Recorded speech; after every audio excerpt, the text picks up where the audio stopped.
from the waiting room, so I hope you are all arriving.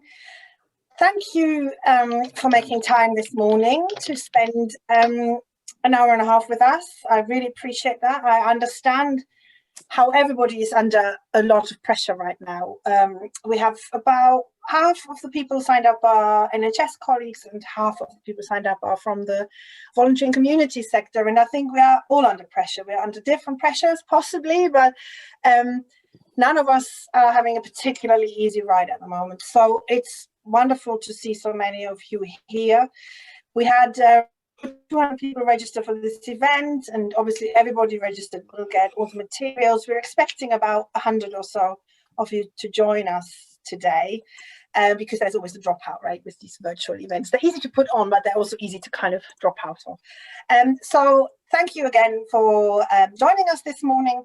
We will launch today a report that is the culmination really of 5 months of work, based on a platform we created in May this year, and all the work we've done on the back of that, to hear from people who've got ongoing health and care needs, who live with ill health, disability or impairment. And we listened very hard to what they told us, and today we want to share all that learning with you. We're doing all of this really in the spirit of learning, and sometimes I think it's easy to sort of despair at where we're at right now. I don't think we can continue saying we might enter a second wave. I think we are very much in a second wave of this pandemic. And how can I say this diplomatically? It doesn't always feel like all the right decisions have been made all the way through. And so I think it's easy to kind of lose hope. But when I talk to colleagues in the NHS and people who lead on testing and people who lead on making hospital capacity available, I'm very much heartened by the fact how much we've learned in the first wave, and how hopefully we will be better able to look after people who develop COVID and develop it badly. And how we also, and that's really what we're trying to do now, today, this morning, have learned a lot from people who didn't have COVID, but who have other health needs, and what they need now that we enter this second wave and that we are in the second wave. So what we're trying to do today really is share learning and make sure that we do this better the second time round. And that doesn't mean that the first time round people didn't try their very best or make the right decisions, but we now know more, and therefore hopefully we're going to make different decisions. So we have an exciting program lined up, really good speakers, and we hear from a lot of people who've contributed to our work. Before we do that, I'm going to ask Sam, my colleague Sam Beatty, to very briefly walk us through the technology. Most of you will have done these sorts of events by now, but in case you're new to the technology, Sam will remind you how to make it work. Sam, over to you. Morning, everyone. My name's Sam. I'm the Communications Officer at National Voices. I'll just quickly run you through Zoom if you haven't used it before. So at the moment, we have all attendees muted, and we would want you all to contribute in the chat today. We might ask you to unmute yourself later on in the webinar. To unmute yourself it's the button in the bottom left-hand corner of the screen, and that's where you can also control if you want your video on. What we want you to do right now is to launch the chat and to introduce yourself, as you might have seen on the opening slide. That is the speech bubble icon in the middle of your page at the bottom there. And yes, if you can introduce yourself in there, your name and where you're from and how you're finding COVID, that'd be great. The other thing I want to point you to is the enter the full screen option, which is at the top, as you can see with the arrows pointing there. And that just gives you flexibility of what you can see and how you access the chat. If you have any questions about the tech or accessing anything, just drop me a message in Zoom, or you can reach me on my email, which is sam.beatty@nationalvoices.co.uk. Back to you, Charlotte. Thank you so much, Sam. So we've run, a lot of you will have joined us before, but we've run a huge amount of events during this pandemic, and all of them worked really well, and that's in large part due to Sam working really hard and making it work. Do please chat away on the chat. We've got 2 people on the team monitoring the chat really closely, and they will propose questions that we then put to the panel. So this is your way you can talk to the panelists and talk to the experts we hear from today.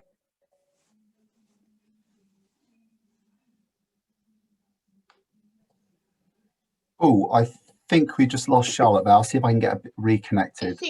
Yeah, we lost Charlotte, so I can take it from here. Thanks, Laura. Morning all.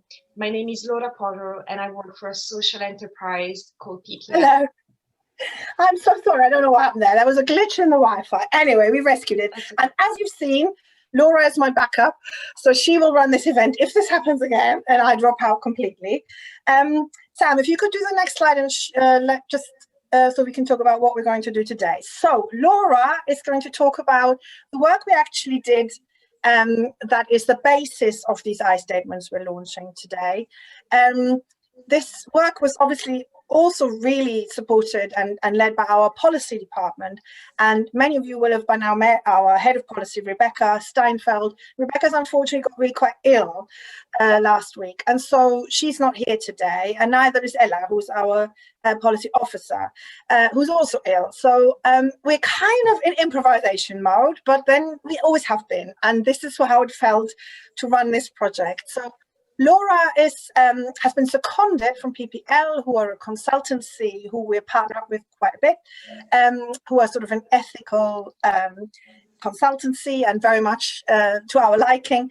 And she has very generously worked 2 days a week on this project with us all the way through the pandemic. So she will talk about what we've done. And then we've got 2 experts responding who contributed themselves to the platform we created and told us about their experiences. And we will hear from Sandra and Sherelle, who will talk about what it was like and what they make of our learning. And then we will hear from 2 experts who work in health and care. So that's Donal, who is the registrar at the Royal College of Physicians, and Des Holden, who is the medical director of the Sussex and Kent AHSN. And we will watch a short video right at the end of the webinar where you can see more of the people who've contributed to our platform and some other experts. The work itself, the research itself, was led by Chloe Reeves, who is an associate of National Voices and a consultant, and she did the qualitative research that Laura is talking about, and we can ask her some questions as well later on. So I've already started mentioning quite a lot of people. One of the really heartening things during this project has been that we kind of just took a plunge without much resource, and we sort of had the courage and commitment to say, this is an important thing that needs to be done. We need to record how people who need health and care services are experiencing this period and what they actually need. And so we sort of just did it, even though we didn't have the money to do it. And then I think as the universe maybe all evens out in the end, people have been very generous with us in return. And a lot of people gave us their time pro bono. And here's just a few people we've listed. We've worked with a pro bono filmmaker, we worked with pro bonos consultants, and people helped us run the focus group. You know, we had a lot of support, and we had a little bit of money from the Health Foundation, for which a massive thank you, because without a little bit of money, even the biggest generosity in the world doesn't get you to where you need to be. So I think I've said the things I needed to say up until this point, and I will now hand over to Laura, who will walk us through the research we have actually done, and then we hear from Sherelle and Sandra. So over to you, Laura. Thank you, Charlotte. Charlotte has already introduced me, and I had started while Charlotte briefly lost connection. So it's been really exciting for me to be able to support National Voices over the last few months.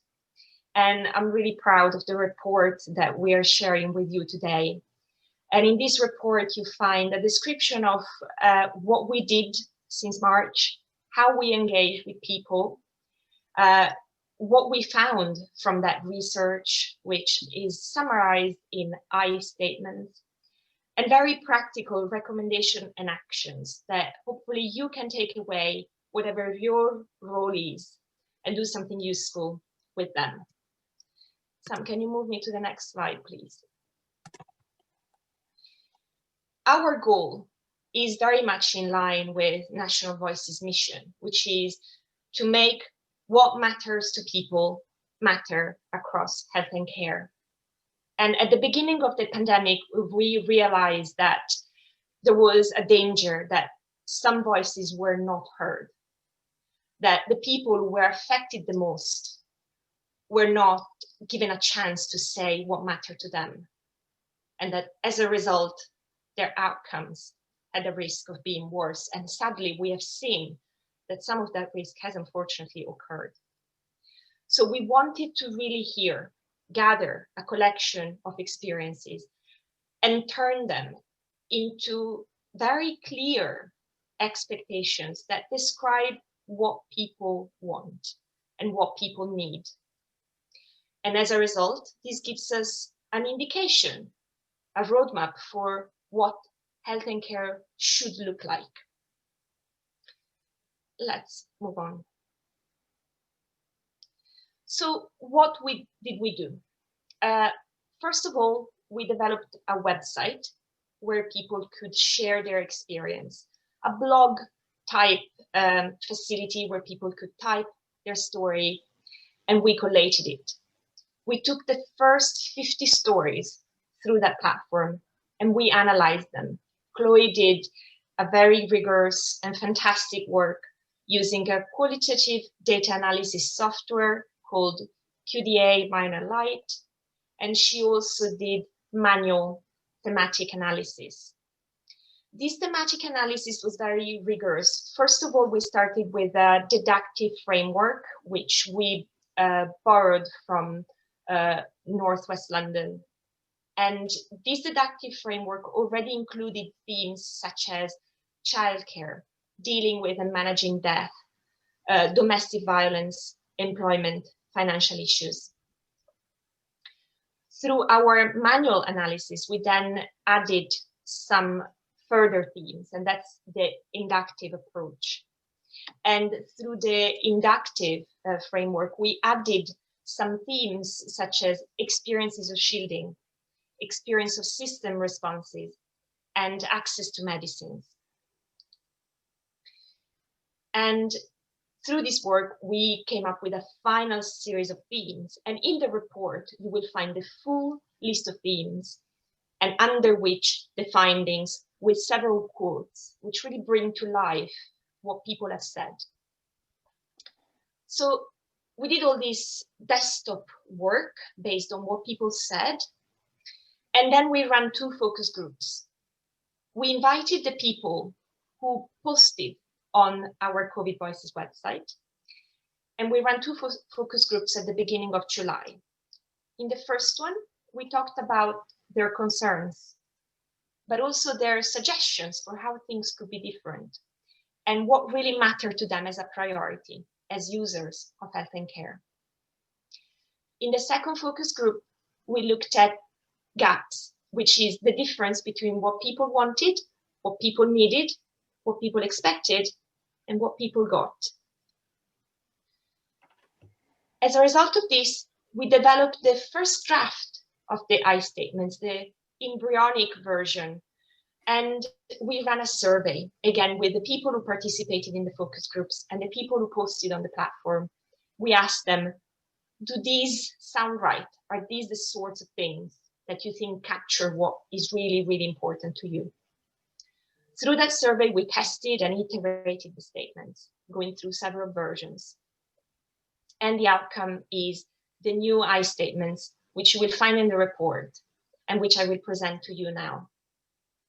So if we move on to the next slide, here we have the first 4 statements. There's 8 statements in total. Each of them has a statement and an image that accompanies it. And we're very grateful for Sandra Hauge who did these beautiful illustrations. So I'll present you the statements briefly. The first one is, I am listened to, and what I say is acted on. This means not just listening to what a patient is saying, but also doing something with it. It's about being listened to is more than just being heard. It's about expecting that the service will act on the experience and the need you're expressing. It's not an unreasonable thing to ask for. And this is why this is number 1 in the 8 statements. The second statement says, I make decisions that are respected and I have rights that are protected. This is very important. And one of the participants said, we aren't truly respected with our decisions if they're plain choices with our life. The new COVID world is about trade-offs. We need to make decisions that involve risk. And this statement is about ensuring that people's choices, especially when it comes to what risks people are comfortable taking, are respected. Statement 3 says, I am given information that is relevant to me in a way I understand. The topic of communication during the last few months, during the pandemic, has been definitely hot, and we have heard many, many times how communication from the government, from the local authorities, between them, to them, from them down to us, it could have been smoother. And this statement is about ensuring that people have information when they need it in a way that they can actually understand. And this includes having information in the appropriate language or in the appropriate format. Statement 4 says, I am supported to understand risks and uncertainties in my life. And this is again about taking risk and understanding how risky certain activities are. Professionals need the resources, knowledge, and understanding to support people to individually assess risk in a way that feels right to them. Moving on, statement 5 says, I know how to talk to the person or team in charge of my care when I need to. This is really important, and it really builds on the abundant evidence we have that there are better outcomes when there is continuity of care. And therefore, it's really important that people are able to access that figure, that care coordinator, when they need to, especially during the pandemic when there have been delays, inevitable, acceptable delays, but people needed to just know. We have a right to have a conversation with someone in the NHS on our particular condition. This is what one of our participants said. Statement 6 says, I know what to expect and that I am safe when I have treatment and care. And this is about keeping people safe when they go in for treatment. People need reassurance that everything possible is being done to keep them safe. Statement 7 says, I am supported and kept informed while I wait for treatment and care. What we overwhelmingly heard is that people understood and accepted that there were delays and cancellations. But what people want is just to be told and to be kept up to date. One person said, I feel like I've been dumped. So this statement is about not feeling like that. And the last statement, but definitely not least, sums them up really. And it says, I am not forgotten. We have heard phrases like, I feel totally isolated. I feel abandoned. I want to just be considered. Really, there are no stronger words to describe what this means. We need to listen to families, to unpaid carers, to the forgotten. And this is what this whole work has been about, to bring to the fore the experiences of those who sometimes can be forgotten. Charlotte, back to you to hear from Sherelle and Sandra. Thank you, Laura. So you will have noticed how lucky we have been to have Laura work with us over these last few months in a part-time basis. A very, very safe pair of hands, and she really did everything to make this happen.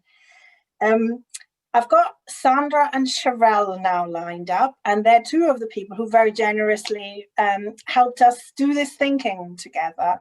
And I just wonder what your reaction is to seeing this all come out in the way it now does, I know you've been involved in drafting and in giving us feedback and prioritizing those statements, but maybe just to start with Sandra, which I statement do you think is the most important one now? You know what, I can't just choose one I statement because all of them are so relevant, and I can't just say I need to be listened and then forget about me. So I think they all come in as one package, but definitely the first one is really important, that I'm listened to, and not just listened to and my needs are addressed. Because when we go and see a doctor, they always look at the diagnostic, only look at what you are there for with regards to the illness, but they do not look at you as a person as a whole. All the little bits that you have mentioned in the I statements are so important. So yes, all of them are important. It's a package for you, yes. It is, yes. I think a lot of people said that, and a lot of people also said that the first one was the one that they would intuitively land on, which is why we made it the first one. But Sherelle, what's your take? Do you have a favorite I statement? No, I feel as a package they go together, and I feel like it's something that shouldn't just only be valid during coronavirus. This is something that should be followed on long term.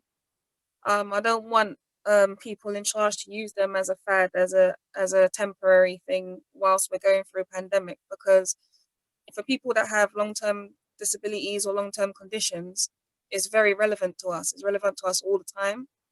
Yeah. And we are often forgotten. We are often second thought of as secondary importance. Yeah.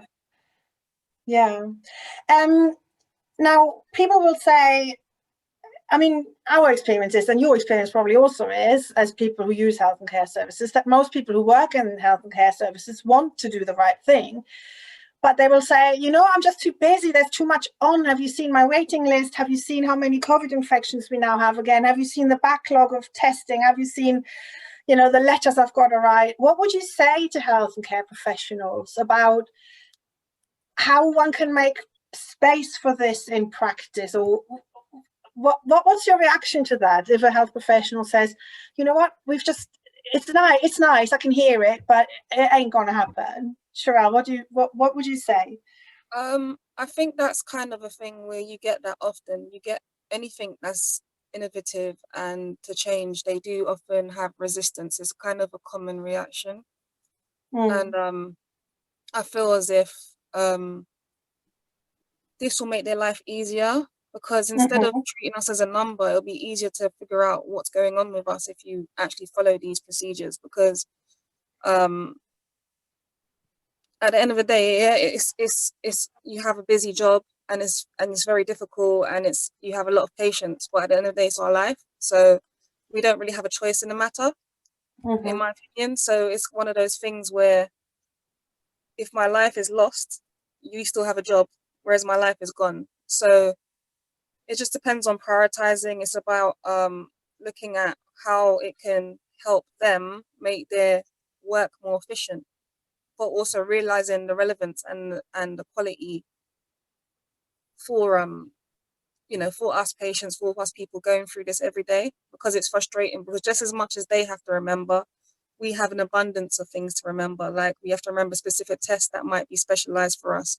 We have to remember when we've last been to specific appointments, and we're not professionals. This is just something that we have to keep a note of, even though it should be in our medical records. And most of the time we're doing a lot of the legwork as well.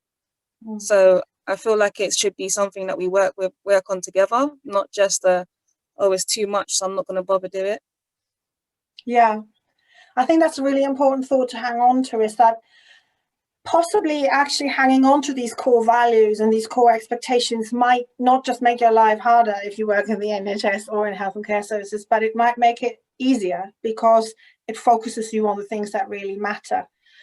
And what we didn't hear from talking to people was that people said, you know, I need my hip replacement tomorrow because I've been waiting for so long. We did not hear that. What we heard was, I understand why I might not be able to have my hip replacement tomorrow, but I want to be talked to, and I want things explained to me, and I want to know who's in charge, and I want to know how I can get hold of them. And in a way, that's an easier thing to deliver than possibly hip replacement right now. That doesn't mean we don't need hip replacement, but it means what we can focus on the things we can actually do.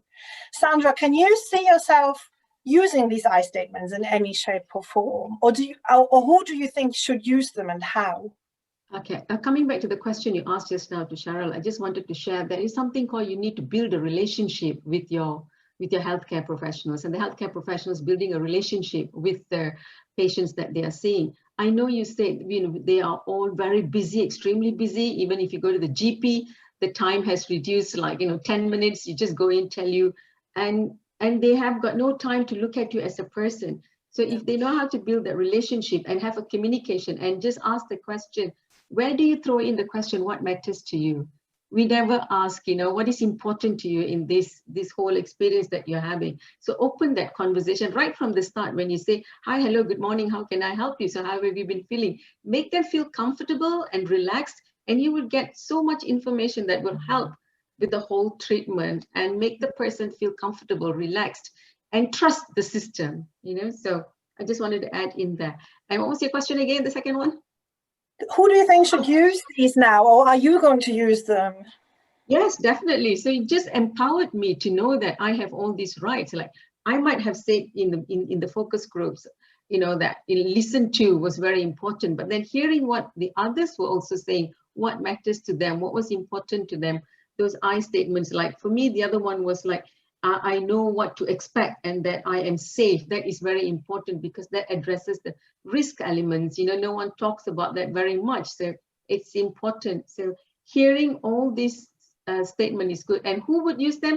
I think it's also, this statement has to be, in a way, reach the members of the public so they know that they have these statements that they can fall onto and use them for when they are seeking treatment, and also for the staff. So it is used by both the people, empowering the patients to know that these are the statements that you can use when you go and see your clinicians or healthcare providers, and the healthcare providers know that the patients can be expecting this from me. If the staff do not know that the patients are looking for this I statements, they would just carry on doing their normal thing. So for me, what I feel, this is a tremendous work, a work that's put in so much of time and effort, and it's such a wonderful piece of work. And I do not want to see it another book on the shelf. So I'm dead against things like that when we spend time and money and, and then end up, it just sits there. So how do we follow this up and make sure that these healthcare providers are using this, and also that the patients are using this? So that's something that we need to look at. As I've briefed you, which I haven't, but this is exactly the question I think we should now ask of our next expert, who's Donal O'Donoghue, who is the registrar at the Royal College of Physicians. So he is one of the most senior physicians in the country.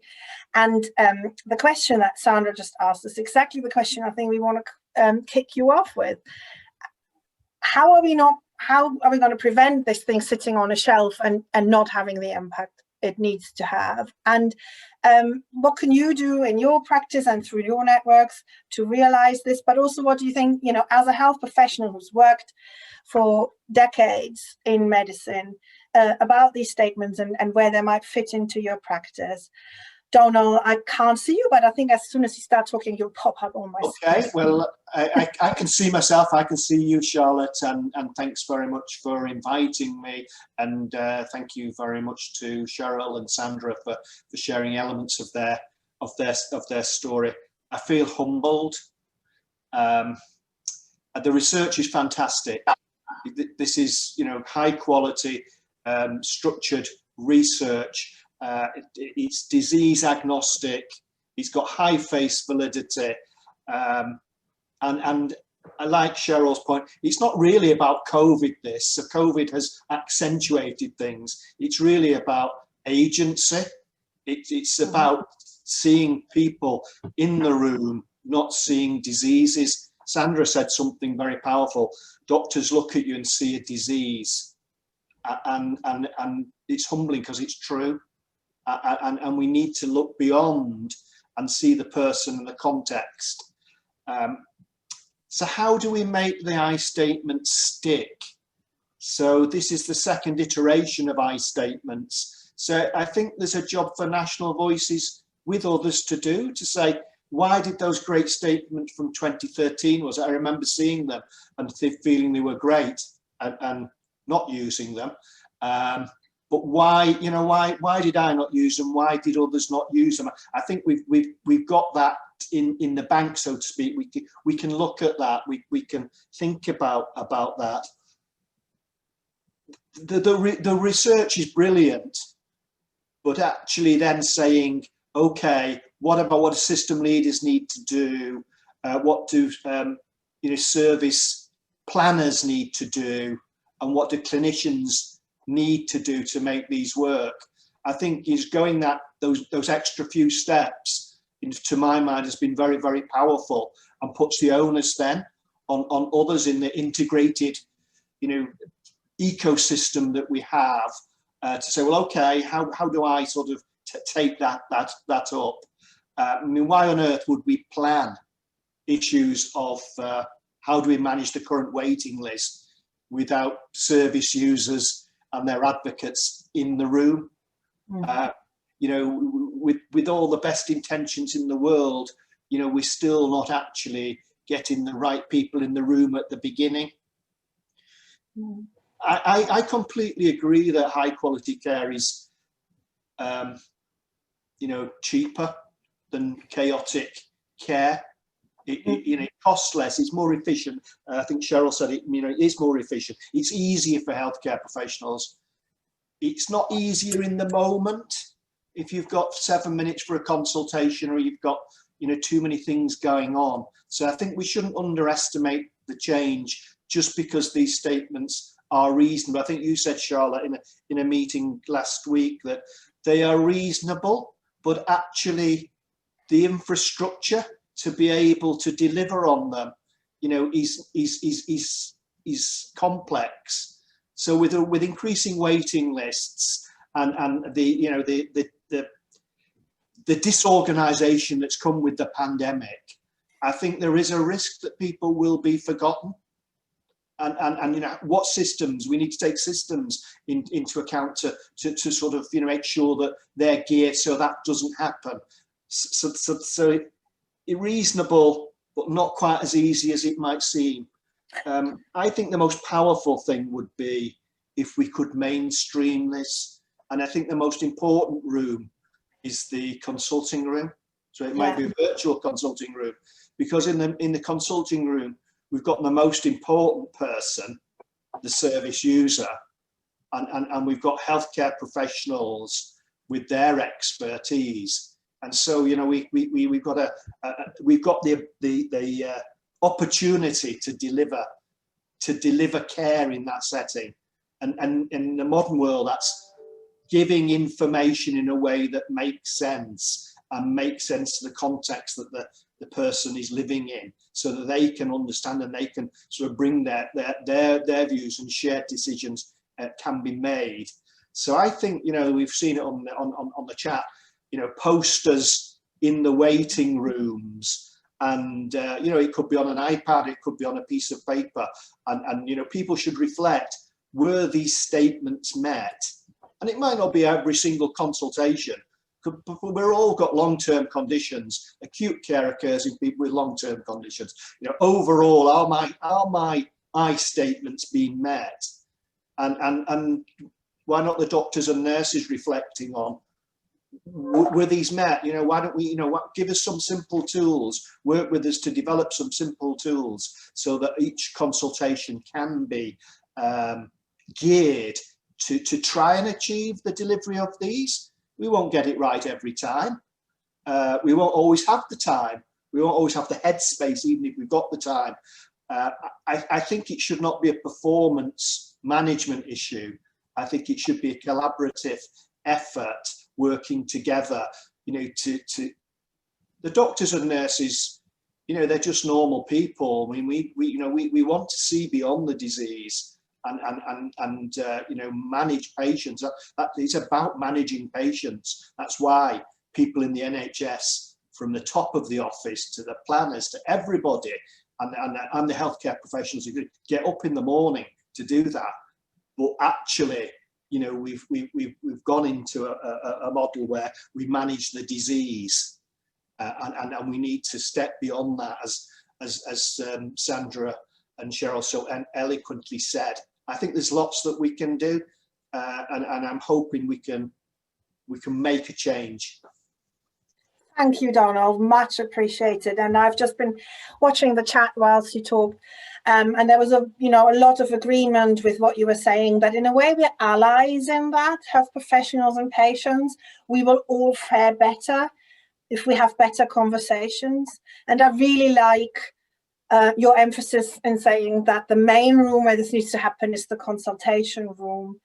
That is in a way liberating, because that's where 2 million interactions happen every 48 hours. So, you know, there is a lot to play for. We do not need to break down the doors to headquarters necessarily. We just need to behave differently in those 2 million interactions we're having. Well, we do, but we also need to break down some of those doors. I mean, yeah. why on earth would we plan services without people who are going to use them? It's ludicrous. Yes, indeed. Right, that brings me quite neatly onto the final part of the presentation we want to do today. And Rebecca would have normally done that, our head of policy, because she put most of her effort into this part of the work. But as I said before, she's unfortunately off sick, and so we're improvising like we have been for the last 6 or so months. So we were thinking, who are these for, these I statements? And we kind of thought of different audiences. They're meant to be, in a way, an analytical tool to understand the gap between what we are delivering and what we should be delivering and what people maybe rightfully expect. And as such, they could be used as outcome measures. We had a lot of discussions about whether we should make these statements imperatives and say, do talk to me, do explain my risk to me, or whether we make them about I understand my risk and I am listened to. We settled on the I statements partly because we used to do them in 2013 and they were very impactful, and also because we felt you could in a way give someone an iPad and say, did this happen for you today? On a scale of 1 to 10, were you listened to? Have you understood your risk? So we could use this as outcome measures, and this is something we would really like to explore with anyone who's up for playing in this space. Would any service be ready to kind of measure their performance on these statements? But we can also use them to inform people who deliver and design healthcare services. And we've just heard from Donald, who's one of those people. And we've heard from Cheryl and Sandra that they could be used by people who are health service users. And we're all health service users. Only some of us have health needs that are really life-changing. And I think we need to start there. We need to start with the people who've got very substantial health and care needs. Sam, if you go to the next slide. The next couple of slides are just examples of how we have tried to spell out, think through how the I statements could actually be operationalized. So in the report, you will find that each of the I statements is followed up with recommendations for those who design services and those who deliver services. And we very consciously try to keep those very practical, because I think sometimes we do get a bit hung up on the fact that every change has to be started and delivered in Skipton House or in Richmond House. I don't actually know where the Department of Health is at the moment in Richmond House. I don't think they are. But anyway, and a lot of stuff, you know, has to be done there. But we really do believe that this is a set of tools that could empower people in their practice. So we try to keep these recommendations nicely practical. The third one here is about information giving, and it just sort of reminds people who have a busy waiting room and a busy schedule of consultations to get through that be prepared to answer questions. You assume that the patient you are seeing will have loads of questions, so get to the bottom of them. Make sure that the person leaves the consultation better informed than they came in. That's one of the massive values you can create, is a better informed patient. Sam, if you go to the next slide, where we have another example of practical things we try to think through. Who's in charge? So evidence is really strong now that knowing who's in charge and having a continuous conversation with this person leads to much better outcomes, even outcomes such as cancer survival, really hard-nosed outcomes. And how can we design that into services? Clearly, Donald can't work 24 hours a day, and he can't work 7 days a week, and he might not be able to look after a patient's mental ill health or a patient's sore knee because he's a kidney doctor. But how are we going to ensure that this person knows who's in charge and knows who got to contact if something goes wrong? And how can the person who delivers the service flag that, make it very easy to understand? Here's a phone number, here is how you can get hold of this person. And then, you know, just a little thing that we forget all the time in service design and delivery is more hours are out of hours than in hours, and a lot of stuff tends to go wrong out of hours. So let's not forget that. So there are really practical recommendations in this report that we're hoping you will be able to pick up, talk to your teams about, and think through how you can realize them and move towards this way of working. Sam, if you go to the next slide. Focusing on the people who are in the consultation room, like Donald just said, doesn't mean we can let system leaders off the hook. And we didn't in this report let system leaders off the hook, because all of us who use health services and who work in them know that there are things that are more or less helpful that system leaders can do. Sometimes I want to say to the people I meet, and I meet a lot of system leaders, get out of the way of better practice. I mean, that is sometimes what we need to ask them to do. And maybe if you look at the recommendations we've come up here for system leaders, they sort of spell that out in more detail. So acknowledge that you're dealing with a workforce who are traumatized, who have been through hell in the last few months, and patients have been as well. Those who got ill with COVID, but also those who had all their services withdrawn and were sitting at home feeling abandoned. Stay focused on those who have the worst outcomes. Stay focused on the things we've heard today that really matter to people, and measure those things rather than other things.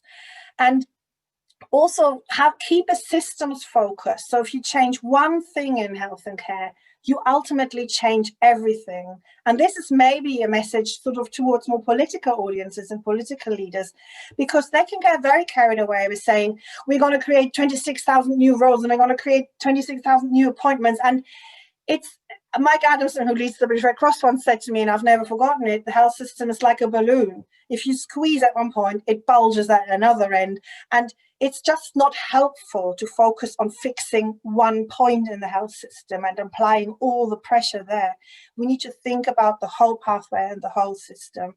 And then finally, and you know, we say there's a lot, but I'm not having a sense that it is necessarily heard consistently.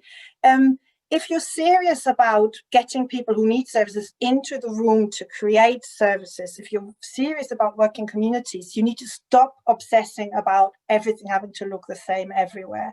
It will look different in different places, and that is okay, as long as we're working towards these principles and these values.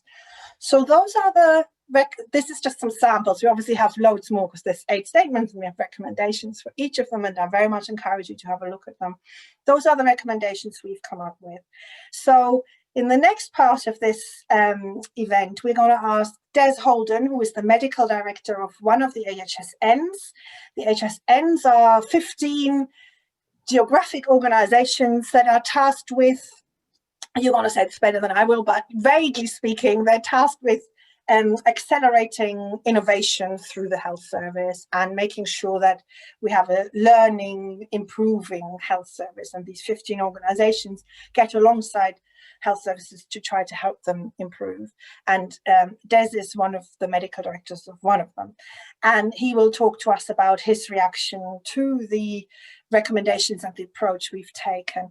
And then we're going to open up for a wider discussion for the panel and also all of you on this call today, and we want to hear your views. And I'm sure Jess and Rachel have busily been observing what you've all been saying on the chat. But first of all, there's 5 minutes for you. What's your reaction to what you've heard so far? Thank you very much, Charlotte, for asking me, and thank you, Laura, Sandra, and Sherelle. I agree pretty much with all I've heard. I think that in the consulting room, I think if you were to ask doctors particularly whether they felt at the end of a consultation they had delivered the I statements within that consultation, slightly depressingly, I think most of the time people would say that they had. So I think that the exercise to make these I statements really have impact is probably something to do with making health professionals examine themselves better as to whether what they think is the best and what they're delivering for the public is what the public need and require. So there was a little debate in the chat about, is it in the consulting room or is it in the design of services, and in particular the co-design of services? And clearly it's both. It has to be at both ends. And I particularly liked the suggestion that should there be I statements from health professionals? And I think then we're getting into a kind of a compact between individual providers of services in health and the recipients of those services. I'm not sure that people always manage a disease. Donald's a kidney doctor. I think I knew that before this conversation. I'm an obstetrician, so I've grown up kind of compacting with individual women and couples about what they need from their pregnancy and what they need from their delivery.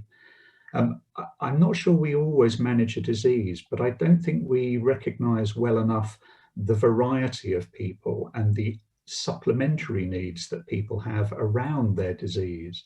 And I think we tend to be quite locked in sometimes to a sort of one-size-fits-all offering. And if you're within a standard deviation of the mean, that may well suit you in terms of outcomes. But the further you are from the mean or the typical person with that condition, the less and less are your needs catered for. And I'm just not sure that we teach that well enough to health professionals in order for them to understand.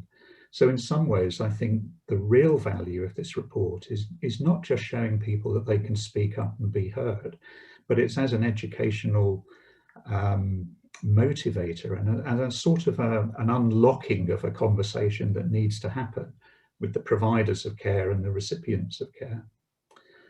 So that was really kind of the main points I wanted to make. I completely agree that in the same way that primary care has seen IT developed to allow remote consultation and it's been delivered at pace, these recommendations are not really to do with COVID. These are the recommendations that everybody should already be abiding by, and they need to outlive COVID really in everybody's mindset of how you deliver good services for the people who require them. I think that was probably really what I wanted to say. The most important recommendations to me, I guess, were the 1st and the 8th. Mm-hmm. I met Charlotte relatively recently during the COVID outbreak because I was interested in people who I felt were entitled to feel forgotten. So I think if you were shielded, you could at least feel somebody had thought about your needs and what might happen if you got COVID. But there were so many people for whom services were removed or deprioritized, carers who no longer got respite, and so many people who I think were entitled to feel that in the big effort to fight COVID, their needs had been forgotten. So I'm interested in inequality, and I'm really hopeful that in the conversation that's happening nationally about inequality at the moment, mm-hmm. in trying to get it right for people who are left behind, we get it right for everybody, even the people who are not traditionally left behind. So I'll stop there, but Thank you so much, Des. And just maybe I ask you the first question before we open it out to the wider panel. Do you think there's a role, could you see, I mean, maybe I'm putting you on the spot too much, but like for AHSNs, how they could maybe get alongside the NHS or alongside national voices to help embed some of this thinking? Can you see maybe an AHSN experimenting with us in this space, or the network of AHSNs having a role to play? Any thoughts? Definitely, yes, because as you said, AHSNs are charged with bringing innovation into clinical and increasingly social care pathways. So that should never be done without co-design around the needs that those innovations are addressing. And I'd go so far to say, Charlotte, as traditional PPI may not be enough. We need naive service users. We need honest, everyday people who will give their experience and their reaction to innovation. And if that became mandatory, then I think there's a very good way in which AHSNs and National Voices can work together at that kind of clinical front line. Yeah. I think increasingly we need to hear from people who disengage from services, and that's not the kind of people who come to events on a Tuesday afternoon and stick post-it notes on flip charts and help, you know, the system think. But we need to start hearing from people who say, this really didn't work for me, I'm never going to do that again. Or I feel even worse now, I've spoken to my diabetes nurse or my mental health nurse or my COPD clinician, I'm never going to come here again. And we need to kind of get into those experiences. And I think that's a challenge for all of us, and that's a challenge for patient charities as well. But it's if we're serious about reducing inequalities, we need to start looking at people who have the worst outcomes. Right, Sherelle and Sandra, I just want to give you an opportunity again to sort of interject what, you know, a lot of words have been spoken.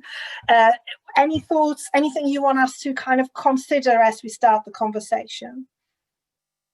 I mean, Des just mentioned about equality and, you know, being treated.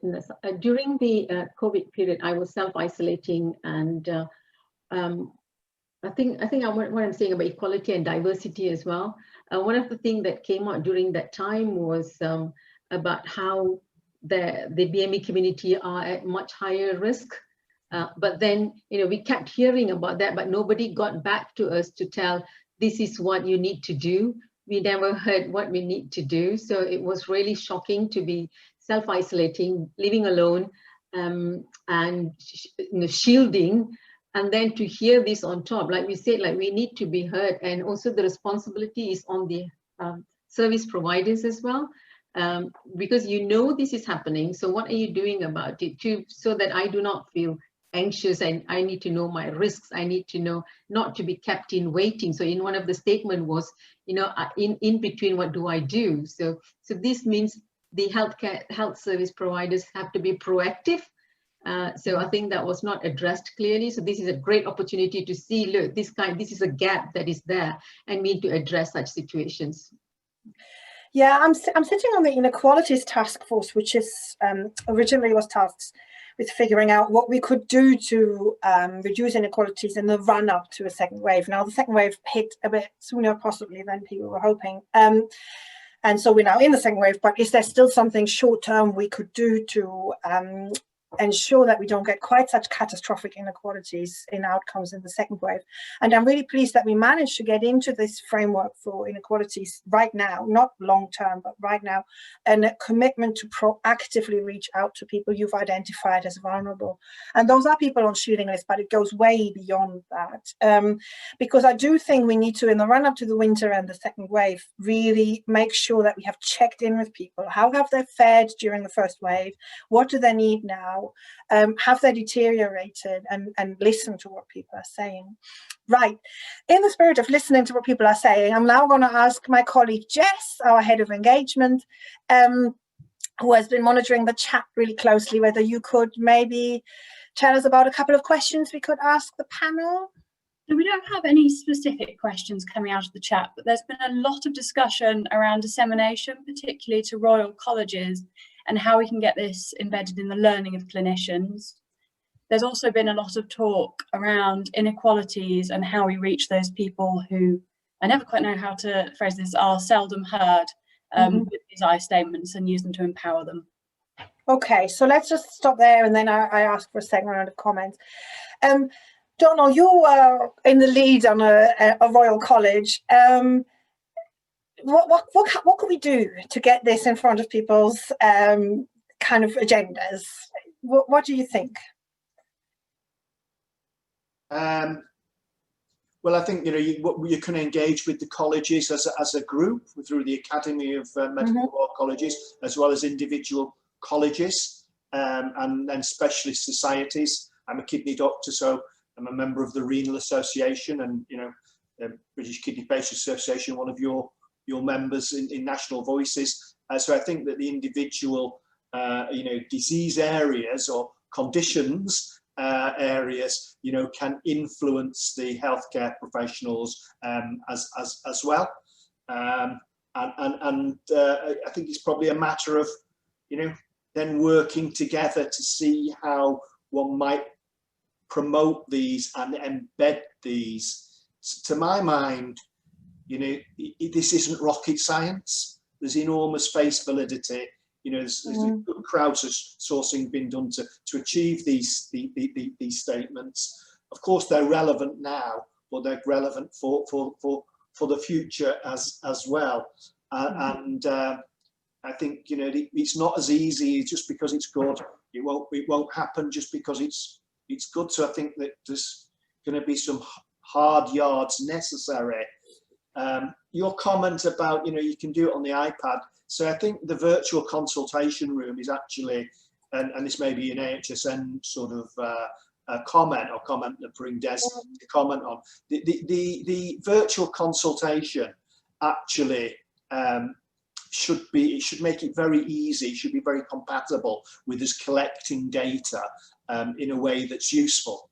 I would be resistant into the idea that it should be performance data, and I'm not persuaded that it actually, even for appraisal or revalidation, once you put those, the bureaucracy of appraisal has been a challenge for certainly doctors, and once there might be a sort of threat within it, then that often the intent's lost.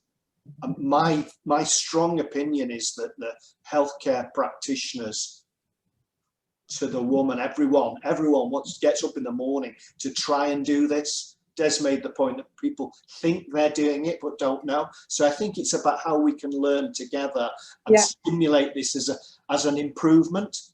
Now, if we can go one step further, and then I'll hand over to others. If we could go one step further and use a specific geography or a specific demography, one that we're not terribly good at reaching in our traditional ways, or a specific disease area, and demonstrate that reasonable, planned, mutual, shared decision-making care actually, is high quality care.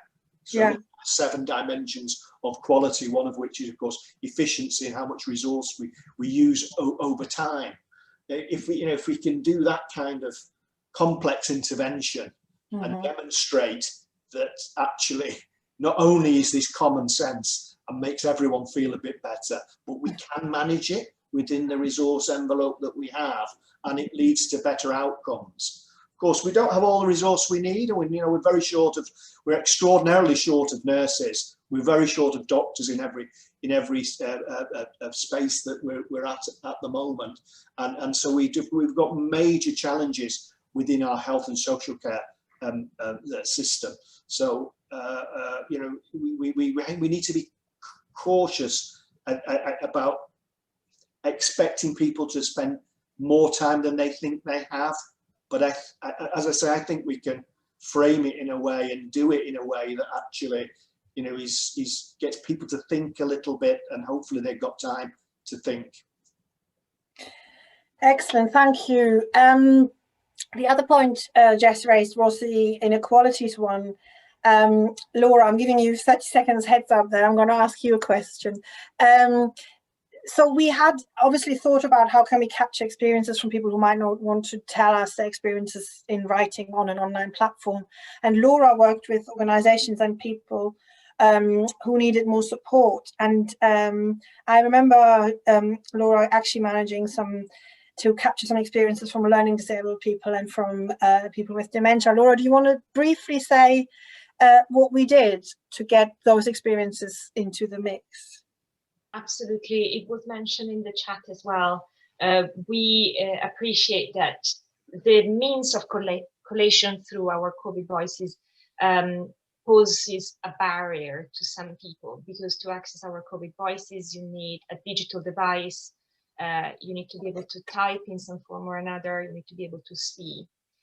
So we reached out through some of the member charities that are members of National Voices to groups of people who would not be able to access the platform in that fashion. So we supported people with vision impairments to create their submission in a different way. So with them, we did video interviews or phone calls and use software that records voice to capture their experience. We then contacted associations that support people with dementia, and people with dementia were supported by additional friends or people that were with them, attended with them, so that the person with dementia was supported to express their thoughts. We also connected with other member charities who support people with severe learning disabilities, and were able to provide very specialist interpreting services, and are able to capture the experiences of children, for instance, through very advanced interpreting techniques. So we have tried to do our best with the resources we had to capture the experiences of those who couldn't access the platform digitally. Thank you, Laura. And just to sort of also flag that when we have done other pieces of engagement work, for example, on people's experiences of waiting or people's experiences of being offered digital appointments, we very consciously complemented other people's work in the digital space with telephone interviews, for example, where we just call someone's old-fashioned landline and actually talk to them for an hour and analyze what they say, because we're very aware that if we do it all online, we're not going to capture the experiences of people who are not very native online. One other thing I wanted to mention when Donald spoke was our member charities. So, if you are about making kidney care better, or you are about making COPD care better, or you are about making, I don't know what, depression care better, we have a member for all of those problematics, and we have, and they're very keen to work with the professional organizations in this space, to work with health professionals in this space. And where it's about condition-specific work and pathways and thinking through patient information and so on, especially when we talk about risk, obviously it's different for someone who's a transplant survivor and someone who's got COPD and so on. Then please do work with our members, and we can obviously facilitate that as well, and put you in contact with people who can put you in contact with patients and so on. So there is, because we're a big network, we're 160 charities, we can support specific pieces of work. Right, I want to ask Rachel Matthews a question. She's thinking very hard about what role mentoring might play in all of this as an improvement technique and as a tool for sort of transformative learning. Rachel, do you want to briefly say something about where your thinking has gone on this? Yes, thanks, Charlotte. So I've been listening carefully to the conversations and seeing what's in the chat, and I totally agree that the desire to bureaucratize is absolutely not the way to go. So I think the reframing some of these conversations, how we build these relationships and use the I statements around a learning sort of frame, I think is possibly a way to go. And I've been doing some work with the Q community and with some of our members where we've been looking at the notion of mentoring. And we tend to think of that as professional to professional, or it's used a lot around diversity and inclusion. And I'm beginning to wonder whether there's a space for us to do something similar in this area in terms of how we begin to understand the perspective of patients and service users, but it needs to be in the frame of something where we learn together. So Sandra and I know each other, and we've done a lot of teaching together, and we've probably learnt as much from each other in that process as we have when we've been teaching other people. So there's just something about, this is an avenue that we're beginning to explore through National Voices, is can we begin to introduce something like that? And a bit of a call out to Stacey Johnson, who I don't think is on the call, but she's based at Nottingham University, who's done a lot of work in this area. So we've made a few little, put some contacts out there, and be interested to see what others feel about that. Is it an avenue to explore? So if you have any thoughts on that, do get in contact with Rachel on the National Voices team. We do believe that improvement, like Donald has said, is the way to take this, the spirit in which to take this. And we are exploring how one could combine this with a more sort of relational way of working that isn't about ticking boxes and people having their homework marked and so on. Jackie, I've seen you on the chat pop up very energetically, and I know we have a conversation coming up in a few days' time or next week about what does this all mean in terms of human rights and people's rights and all of that. I don't know whether you could just unmute yourself and just tell us what you've heard today and where you're going with. You work at Sue Ryder, don't you? Yes, that's right. Thank you, Charlotte. Yes, I'm the human rights lead at Sue Ryder and have done a massive piece of work over the last 3.5 years, teaching health and social care staff from all sectors, community, local authority, around how you introduce the concept of human rights and use it as a framework for decision making. Because most health and social care staff, I've trained now over 2,500 people, do not know what human rights are, and they certainly don't know that they have a legal duty under the Human Rights Act to both respect and protect the human rights of those in their care. So that's a big piece of work, but I think the flip side of that is that also patients and families and recipients of care also don't really understand what their rights are and how they can use human rights language and the Human Rights Act to, to get the right care, to be listened to, and your I statements so totally align with that. So I think there's a massive opportunity to do much more of a public facing thing so that we are all informed as human beings about what our rights are and how we use those, but that we also train the health and social care staff too, so that it's almost like a bottom up, top down approach. It needs everybody's will, but we are all human beings at the end of the day, and at some point we will all be cared for, and we may care for other people, whether that's in a professional state or not. So it is really, how do we treat each other as one human being to another, and make sure that at no point do we lose that. Excellent, thank you, Jackie. Right, it's time to kind of approach nearing the end of our event. There's yet more exciting content to come, so don't slope off. But I'm just going to ask Des and Sandra, because I think Sherelle had to run, their last final thought before we move on to a really cool little film that we've made about this work that you have to stay online for. Okay, so Des, do you want to give us your final thought? Is there one thing you're taking away from today, one thing you're taking into your work as a doctor or as a leader of an AHSN? Anyway, what's your takeaway? I think I've got two things I'm taking away. So one is that the whole co-design with the public around improvement is being endorsed, and I think it fits very well with the comments that have been made by speakers and in the chat box, and it also fits very well with the 8 statement. So I'm very pleased with that. I feel slightly challenged as 10 years as a medical director of a hospital around the kind of performance standards around this, and I think of things like the WHO Safer Surgery Checklist and other things where it was important to introduce them, and they perhaps wouldn't have been adopted universally without some sort of stick, if I can put it that way. So I wonder if someone like the CQC or someone like governors or the chairs of provider organisations, whether there's something that the report can go to them and they could be encouraged to make it real within the organisations that they serve. So a sort of midway between legislation and performance management and just the cultural approach. I'd like something with a little bit of energy behind it. bit of edge in it. We are having a conversation with the CQC about this, so yes, I think that's quite a timely thought. Sandra, you are the final word from the panel. What do you make of what you've heard today? What are you taking away? Okay, I'm so glad that Jackie got the opportunity to speak, because I really take on what she just mentioned about the human rights.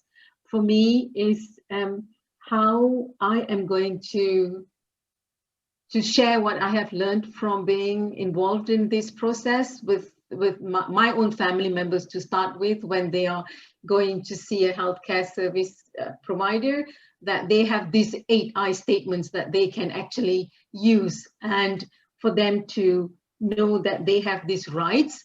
And how are we going to actually promote this to the members of the public, patients and service users? So I do not, like I mentioned earlier, I would really, it will dishearten me to see it sitting on the shelf. So how are we actually going to take it out to the public, and how each and every citizens in this country know that there is such thing called these 8 I statements, and they have got their human rights when they are actually seeking their treatments. So this is very important to me, and I'm going to start. Whenever somebody tells me I'm going to the hospital, I'm going to ask them, hey, do you know what you need to ask them? You got these 8 statements you can start off with. So I think if each and every one of us do that, and then they will share with someone else, and they would share with someone else. So we need to start practicing that. Wonderful, thank you. Right, I can feel my anxiety levels rising, because we're going to try to show you a film on Zoom. God, I don't even know how one would do that, but my lovely colleague Sam has got everything under control, as per usual. So we had a filmmaker working with us, and he's made a 5-minute film, and you're going to see loads of people who've contributed to our platform, and loads of other clever talking heads, and Chloe, who's done the work. Yeah, over to you, Sam.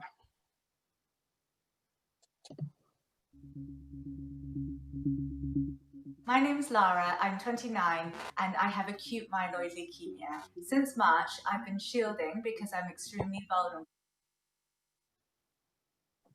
to COVID-19. It is very easy to view an individual when you know a policy back to front as a unit of assistance to be given. And I think if we start thinking in that way, or if deliverers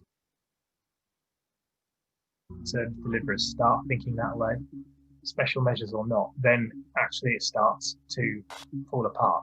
It's vital at any time to put patients' voices at the centre of health policy and practice, but at the moment it's even more so.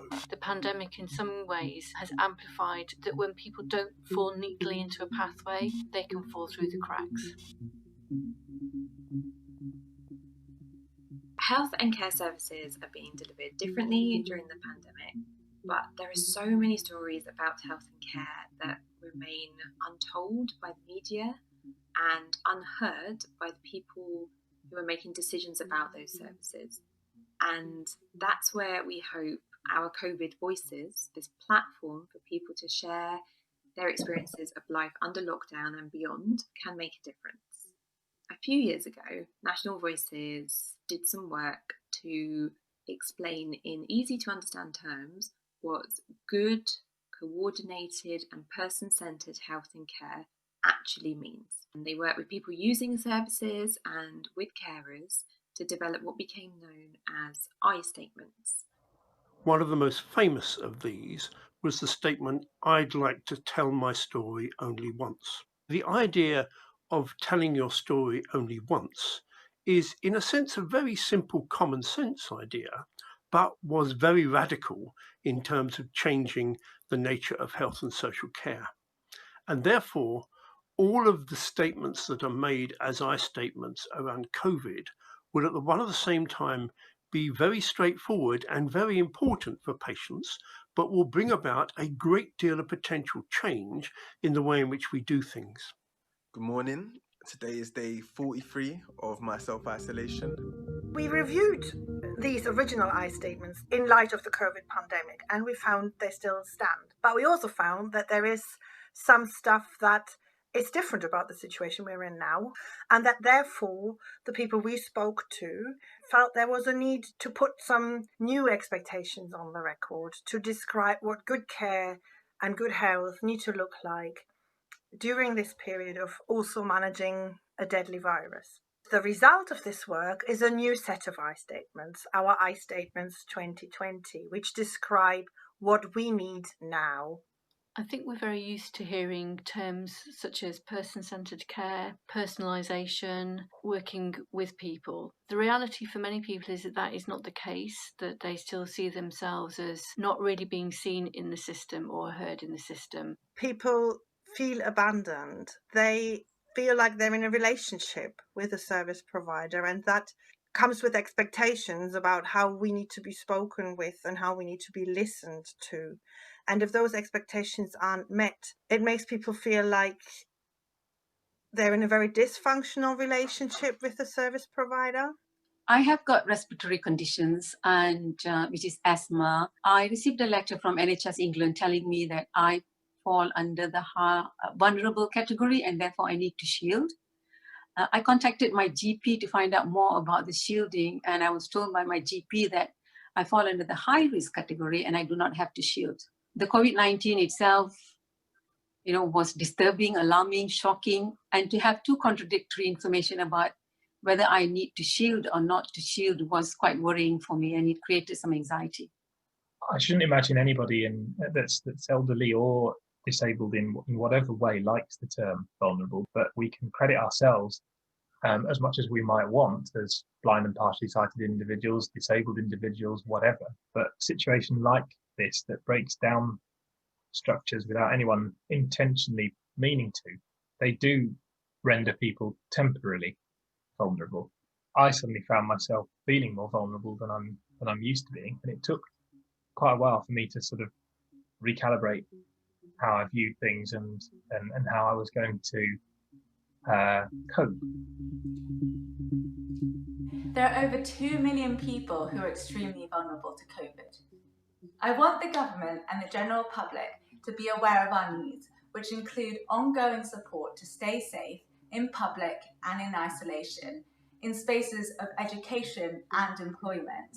If you are designing services, or if you are a health and care professional, what could you actually practically do to realise these ambitions? While people may have mixed ideas about the future of health and care, about structure and funding and leadership, we can all agree and we can come together around the I statements as an explanation of and a vision for what we're trying to achieve, and one that has people, the end users, actually at its centre.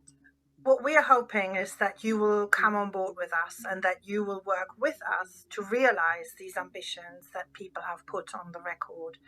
This is what we need now, and we need your help in making it happen.